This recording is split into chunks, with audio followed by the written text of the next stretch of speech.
సాధువుల పోరాటానికి జడిసి వాళ్ళు చేసిన వీరోచిత నిరసన కార్యక్రమాలకు భయపడి ముఖ్యమంత్రి చంద్రబాబు నాయుడు గారు ఈరోజు అలిపిరి దగ్గర ముంతాజ్ హోటల్ నిర్మాణానికి తాను ఇచ్చినటువంటి అనుమతుల్ని రద్దు చేయటాన్ని ఆహ్వానిస్తున్నాం.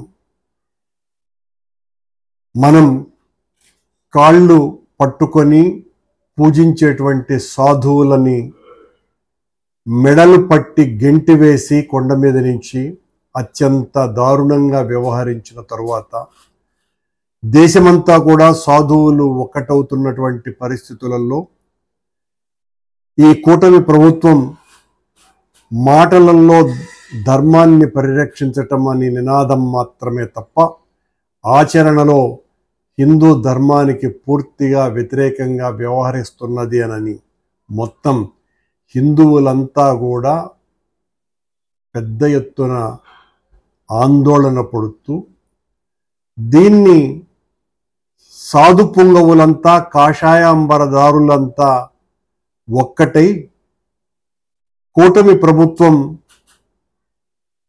ధర్మం ముసుగులో అధర్మాన్ని పెద్ద ఎత్తున చేస్తున్నది తిరుమల ధార్మిక క్షేత్రాన్ని అడ్డు పెట్టుకొని అని వాళ్ళు చేసినటువంటి చెయ్యబోయేటువంటి కార్యాచరణను కనుగొన్నటువంటి చంద్రబాబు గారు ఈ రోజున ముంతాజ్ హోటల్ నిర్మాణానికి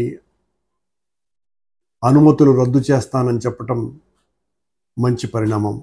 సాధువులంతా పీఠాధిపతులంతా ఈ రకంగా ధర్మ పరిరక్షణ కోసమని నడుం బిగించటాన్ని వైఎస్ఆర్ కాంగ్రెస్ పార్టీ మనస్ఫూర్తిగా స్వాగతిస్తున్నది.